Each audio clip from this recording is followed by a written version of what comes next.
And you are on the platform. Let's get into it. The Greens over the weekend had their rather pretentious State of the Planet speech, which was Marama Davidson and James Shaw, who's back after being dumped as a co-leader last year. They set out their plan for the election year, and boy, it was a humdinger. It was a rip snorter. It was everyone else is evil. And that a national government, perhaps with that, would be the most reactionary, racist, terrible, misogynistic, planet-ending government ever in the history of New Zealand. It was an interesting tack. And the Nats, even though I think Chris Luxon is still tied up isolating with COVID, the Nats didn't seem too impressed by it. And to find out why they weren't impressed and how they're going to fight back or whether or not they'll bother, we're joined by Chris Bishop, the National MP for Hutt South. Chris, how are you? I'm well. Hello, Sean. Good morning, listeners. All right. So, were you surprised that the Greens came out swinging? I mean, normally things get feral in an election year, but that was like, come down and join us in the gutter, wasn't it?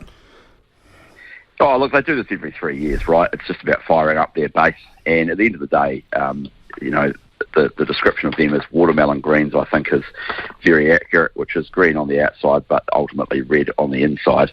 They do this every 3 years. They have big swings at national. They call us racist. They call us reactionary. They call us all sorts of names under the sun. And look, as far as I'm concerned, they've made their bed. They can mine it.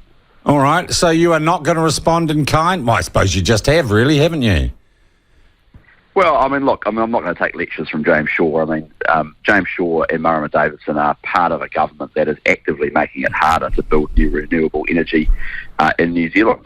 They're backing these RMA reforms that will impose these undemocratic regionalised bodies on various parts of the country, or the whole country, broken up into segments, and will actually make it harder to build more wind farms, harder to build geothermal energy, harder to build irrigation, harder to build water storage, harder to get things done. And they're part of a government that's imported 4 times as much coal as we did 5 years ago when they came to office. So I'm not going to take lectures on the environment from James Shaw. All right. Chris, look, it was good to have you on this morning because you wouldn't have known like no one, and it was a bit of a bolter that Ginny Anderson, who's from your neck of the woods, right, as a Labour MP, has, and minister now, is the new Minister of Police. Did you see that coming? No, I was a little bit surprised. I mean, I think it sends a bit of a signal about Labour's how seriously they take law and order in the police portfolio, because Ginny's only just been made a minister. Only got promoted in the reshuffle when Dern resigned. So she is basically the most junior minister, and they've given a very important police portfolio to her. So I think that sort of says it all, really. It didn't go to a sort of heavy hitter on the front bench, which would have sent a message. She's pretty smart, though. Look at that con they pulled with her electorate office to get $4,500 of taxpayers' money into the Labour Party coffers. I mean, that was clever. Well, clever, yes. Well, of course, that was inherited from her friend Trevor Mallard, but she certainly didn't do anything about stopping it. It was just a cosy little arrangement that they all enjoyed for many, many years, rorting the taxpayer. It's an interesting decision to put her in charge of the police portfolio. We will wait and see. I'm looking forward to the Mark Mitchell-Ginny Anderson matchup. Yeah, I don't think a boxing match, she'd just kick him in the shins, it'd be all over. Oh, look, Chris, while I've got you here too, a huge issue, according to TVNZ News, is the issue of this woman, Posy Parker, Kelly J. Keane, due to come here on her British passport and hold some public meetings. The trans community, if you call them that, or a number of outspoken trans activists, driven largely, it would seem to me, from a campaign from the Green Party, who we were just talking about, are trying to get her banned from New Zealand. Does the National Party have a position on this? She shouldn't be banned from coming to New Zealand. At the end of the day, free speech is a critical value for New Zealand and of critical importance for New Zealand. And, to paraphrase Noam Chomsky, the famous left-wing activist, if you don't believe in free speech for people you despise, you don't actually believe in free speech.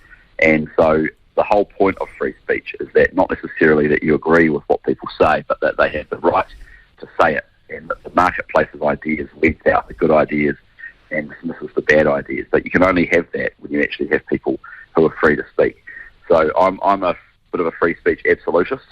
I just think it's of such paramount importance that I don't know this woman from a bar of soap. I hadn't even heard of her until the events of the weekend.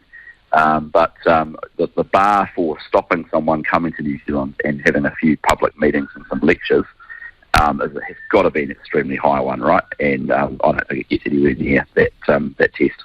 Was that view shared by your leader? I mean, if she were to be banned, could we expect Chris Luxon to come out and say something about it? Well, Nicola Willis has said said exactly what I just said this morning on your rival breakfast show Morning Report, and I think Christopher. You put me in rare company, Chris. What's that? Yeah. You put me in rare company. Christopher will have his weekly media slot tomorrow, so I'm sure he'll be up to it. Yeah, but unfortunately he doesn't have a weekly media slot with us. That's why we get stuck with you, Chris. Third pitch hitter. Oh, well, I'm sorry. I'm not being mean about you, though. All right, so the Greens go feral. You guys are going to play your own game. Look, the polls do suggest that, woke to bloke, the Hipkins strategy is kind of working. Chris, do you guys need to tack to match them? Oh, let's just wait and see. Look, it's been an interesting couple of months, for us and also in politics. I mean, we had the floods and then we had the Cyclone Gabrielle, and look, no one wants to see politicians politicking during a flood, and so that's we had a Christopher Luxon's State of the Nation speech, big family boost announcement that got delayed, I think 3 or 4 times, not even been 5 times. The floods in Gabrielle have sucked up a lot of the political oxygen. But we're back to sort of normality now, and of course the government is just doing what it does best, which is just stuffing up on a constant basis, and showing that they can't actually get anything done. I hear you, and look, Bish, thank you for coming on this morning, and I know some of those I threw at you last minute, but I get someone close to the top of the National Party, I've got to ask them everything. Have a great day. Thank you for being with us. That is Chris Bishop, the National MP for Hutt South, third ranked, I think, of the National Party caucus. Second right at the moment because Luxon's off.